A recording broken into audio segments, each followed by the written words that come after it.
ارے بدبختو، اللہ سے ڈر ہی نہیں لگتا تمہیں؟ ویڈیو کو اتنا مذاق نماز تراویح کا؟ اور کمنٹ میں نہ کروانے والوں کو خدا کا خوف ہے، نہ یہ بدتمیزیاں کرنے والوں کو خدا کا خوف آ رہا ہے کہ تم اللہ کے حضور پکڑے جاؤ گے۔ ارے اللہ اکبر! 3 دن کا قرآن پاک ختم ہو رہا ہے، حافظ ریل بلا کے رکھے ہیں، سبحان اللہ۔ جدہ انہوں نے ایمرجنسی ہے، انہوں نے جانا کہیں اور ہے۔ پھر اب اس میں کیا ہے، حافظ صاحب قرآن سنا رہے، پیچھے 5-10 بندے، 2-4 بڈھے، 2-4 شوقین جو مخلص لوگ بھی ہوتے ہیں وہ سن رہے، اور باقی جنتا باہر کوئی چائے پی رہا ہے، کوئی گپے مار رہا ہے، کوئی بیڑیاں پی رہا ہے۔ اور ادھر جب حافظ صاحب نے 1 گھنٹے بعد کہا اللہ اکبر، تو گدھوں کی طرح دوڑتے ہوئے آ رہے ہیں رکوع میں جانے کے لیے۔ ارے بدبختو، اللہ سے ڈر ہی نہیں لگتا تمہیں؟ اتنا مذاق نماز تراویح کا؟ نہ کروانے والوں کو خدا کا خوف ہے، نہ یہ بدتمیزیاں کرنے والوں کو خدا کا خوف آ رہا ہے کہ تم اللہ کے حضور پکڑے جاؤ گے۔ ارے تم اپنے گھر میں اگر تمہارے باہر سے آ کے کچھ ذرا سی بدتمیزی کرے تمہیں برداشت نہیں ہوتی، تم خدا کے گھر میں خدا کی گئی عبادت کے اندر بدتمیزیاں کرتے ہو، اس کے اندر گنڈا گردی کرنا چاہتے ہو۔ اندازہ لگاؤ کہ یہ کتنا بڑا گناہ ہے۔ یہ ان لوگوں سے بھی بڑا گناہ ہے جو بد نمازی ہیں، مسجد تک نہیں آتے، یہ اس سے بھی بڑا گناہ ہے جو لوگ نماز کا کھیل بنا رہے ہیں، تماشا بنا لیا تراویح کی نماز کا۔ کہاں جانا ہے بھائی؟ جانا کہاں ہے؟ 3 دن بعد قرآن ختم کر کے کہاں جانا ہے؟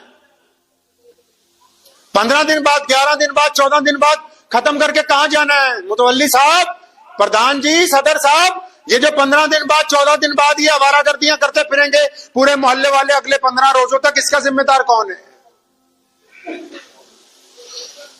محمد رسول اللہ صلی اللہ علیہ وسلم سے معلوم کیا گیا کبھی جا کے کہ قرآن پاک کتنا پڑھنا ضروری ہے، کتنا پڑھنا ضروری نہیں؟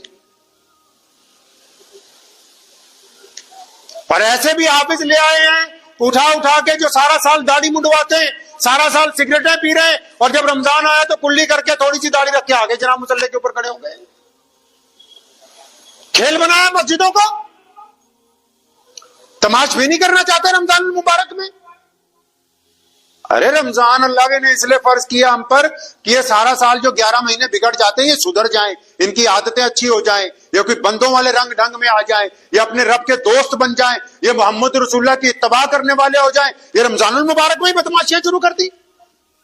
کئی تو لسٹیں بنائے پھر رہے ہیں، آج فلاں جگہ قورمہ کھانے جانا، آج فلاں جگہ۔ ارے بھائی یہ مہینہ اللہ کو راضی کرنے کے لیے ہے، کوئی قورمے بریانیاں کھانے کے لیے رمضان نہیں بنایا گیا، ٹھوس کے کھانا کھانے کے لیے رمضان نہیں بنا ہے، کوئی پرواہ نہیں ہے۔ کہاں لکھا کہ بھی افطاری کی دعوتیں کرنا بہت ضروری ہے؟ کہیں کوئی ذکر نہیں۔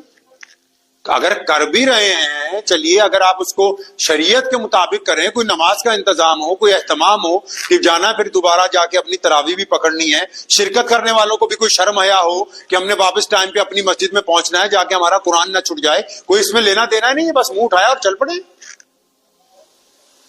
رمضان کے مقصد کو فوت کرنا چاہتے ہیں کہ جو مقصد رمضان ہے۔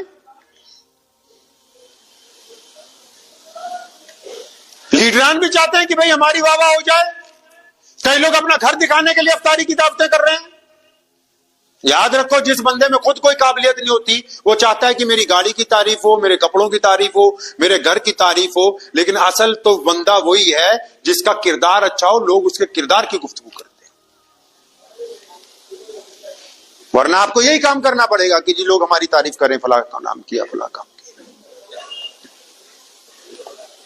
پھر مسجدوں میں، جن مساجد میں افطار کا انتظام نہیں ہے، لوگوں کے، مسلمانوں کے علاقے ہیں، گھر ہیں، ان کو اس طرف کوئی توجہ نہیں کہ کتنے مسافر آئے ہیں، ان کا کیا انتظام ہے، نہیں، کوئی توجہ نہیں ہے۔ اور جہاں بڑے انتظامات ہیں افطار کے، وہاں جو لوگ افطار کرنے جا رہے ہیں ان کی صفائی کی طرف کوئی توجہ نہیں ہے کہ بس اٹھے اور چل دیے، بس سبوں کے اوپر وہی کوڑا کرکٹ چھوڑنے کا۔ رمضان ڈسپلن کا نام ہے،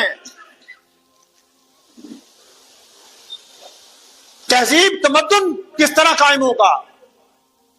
بندہ اللہ کے قانون میں، اللہ کے آرڈر میں، خدا کے نظام میں کیسے آئے گا ایک بندہ؟ اس لیے روزہ رکھا کہ یہ پورے کا پورا ڈھل جائے اللہ اور اس کے رسول صلی اللہ علیہ وسلم کی اتباع کے اندر. اس نے اپنے اتنے پروٹوکول کھڑے کر لیے, اپنی ضرورتیں اتنی بنا لی, کوئی اہتمام نہیں. کتنے نوجوان بیٹھے ہیں یہاں پر, آپ تمام مساجد میں چلے جائیں, ان کو پوچھیں کبھی مسجد میں جھاڑو مارا ہے تو یہ چپ ہو جائیں گے, کبھی مسجد کی بیت الخلائیں صاف کی ہیں تو کوئی جواب نہیں ان کے پاس. کہ کبھی مسجد کے نظام میں کوئی خدمت انجام دی نہیں. رمضان المبارک میں اگر ہم بڑی بڑی خرابیاں کریں گے تو روزہ ہم کو فائدہ دینے والا نہیں ہے. روزہ اتباع کا نام ہے, اللہ سے وفاداری کا اعلان ہے, محمد رسول اللہ کے قانون کے مطابق سنت کے مطابق چلنے کا نام ہے, دوسروں کی مدد کرنے کا نام ہے, محبت کے ساتھ دوسروں سے گفتگو کرنے کا نام ہے, گرتے ہوئے کو سہارا دینے کا نام ہے, غریبوں کی مدد کرنے کا نام ہے, اور نبی علیہ الصلوۃ والسلام کے حکم کے مطابق 5 نمازیں جماعت سے پڑھنے کا نام ہے, اپنی زبان سے گالی نہ دینے کا نام روزہ ہے, اپنی آنکھوں سے دوسروں کی بیٹیوں کی طرف گندی نگاہ نہ ڈالنے کا نام روزہ ہے, اپنے ہاتھوں کو گناہوں سے روکنے کا نام روزہ ہے. اس کو روزہ کہتے ہیں. یہ تھوڑی کہ سحری کی اور اس کے بعد سو گئے, شام کو مغرب کے وقت اٹھے, پھر افطاری کرنے کے بعد سڑک پہ گھومنے کے لیے نکل گئے. یہ روزہ تھوڑی, اس کو روزہ تھوڑی کہتے ہیں. اپنے روزے کا نظام بنائیے. یہ جو پروٹوکول بنتا ہے باقاعدہ لکھا جاتا ہے اتنے بڑے وی آئی پی آئے گا, یہاں اترے گا, وہاں جائے گا, وہاں جائے گا, یہ صرف بڑے لوگوں کے لیے تھوڑی ہے. ہر ایک انسان کی زندگی کا ایک پروٹوکول ہوتا ہے, چاہے وہ امیر ہے چاہے وہ غریب. اگر وہ اپنی زندگی کا نظام نہیں بنائے گا, آپ کہیں جی بس سو گئے, جتنے بجے آنکھ کھلے گی اتنے بجے سویر نہیں, جب دل چاہے گا کھائیں گے, جب دل چاہے گا کھانا چھوڑ دیں گے, نہیں. جب وقت ملے گا سوئیں گے, جب وقت نہیں ملے گا دیر تک جاگیں گے, نہیں. آپ جس مقام پہ بھی ہیں اپنا زندگی کا ایک نظام بنائیں. کبھی رات کو اتنے بجے عشاء کے بعد آدھا گھنٹہ 1 گھنٹہ فلاں کام ہے, یا فلاں بندے سے ملنا ہے, یا فلاں گھر کی ضروریات نپٹانی ہے, اس کے بعد مجھے ہر حالت میں سونا ہے. اتنے بجے صبح اٹھنا ہے, اتنے بجے سحری کرنی ہے, اتنے بجے فلاں مسجد میں نماز کے لیے جانا ہے, اتنا پارا قرآن پاک کا فجر کی نماز کے بعد پڑھنا ہے, اتنے بجے گھر کے لیے جاؤں گا یا سیر کرنے کے لیے جاؤں گا, اتنے بجے کام پہ نکل جاؤں گا, اتنے بجے ظہر ہوگی. اپنی زندگی کا اگر آپ شیڈیول نہیں بنائیں گے, صرف رمضان میں ہی نہیں عام دنوں میں بھی, تو آپ کامیاب نہیں ہو سکتے. آپ کامیاب نہیں ہو سکتے. زندگی کا نظام بنانا ضروری. دفتروں میں وقت کیوں دیتے ہیں بھائی 9 بجے آنا ملازمت کے لیے, 5 بجے چھٹی دیں گے. ان کو پتا ہے کہ اگر وقت طے نہیں کریں گے پھر تو یہ اپنی مرضی سے جب مرضی آئے جب مرضی چلے جائے. ریل گاڑی چلتی ہے, وقت کیوں طے کرتے ہیں کہ اسی وقت پہ آپ پہنچے, آپ کو آپ کی سواری مل جائے. اگر ڈرائیور کو کہہ دیں اپنی مرضی سے دوڑاتا رہے پھر تو کسی کو بھی وہ سواری حاصل نہیں ہوگی. جو کھڑے ہوں گے مل گئی, نہیں کھڑے ہونا نہیں ملی. نمازوں میں جماعت کے وقت اسی لیے متعین کیا کہ لوگ مقررہ وقت پر آ جائیں, ایک ساتھ نماز پڑھیں. آپ اپنی زندگی کا کوئی وقت ہی نہیں متعین کر رہے, جب جب دل چاہ رہا ہے وہ کر رہے ہیں. زندگی کو نظام کے اندر لے کے آئیں. رمضان کا مطلب یہی ہے. جن کو جلدی لگی ہوئی ہے نا فٹافٹ تراویح پڑھ کے جانا ہے, اطمینان سے سوچو جانا کہاں ہے, جانا کہاں ہے, جانا تو کہیں نہیں. تراویح کو بوجھ نہ سمجھیں. آپ نے خود بوجھ بنا لیا 15 دن میں. اچھا 15 دن کی تراویح ہوگی تو ظاہر سی بات ہے حافظ روز 2-2.5 پارے پڑھے گا. 26 دن کی ہوگی ظاہر سی بات ہے روز 1 پارا پڑھے گا. اب 1 پارا 45 منٹ میں پڑھ کے ساری مسجد فارغ ہو رہی ہے, اور کہاں وہ 1.5-2 گھنٹے. آپ نے خود مشکل پیدا کی. حافظوں کو بھی جلدی ہے کیونکہ ہم نے نظام میں اپنے نظام کے اندر دولت کے دخل کو بڑھایا. رمضان المبارک کی جو موٹی غلطیاں ہیں وہ مت کیجیے. نہ اپنی مرضی سے سحری کا ٹائم متعین کیجیے, نہ اپنی مرضی سے افطار کا ٹائم متعین کیجیے.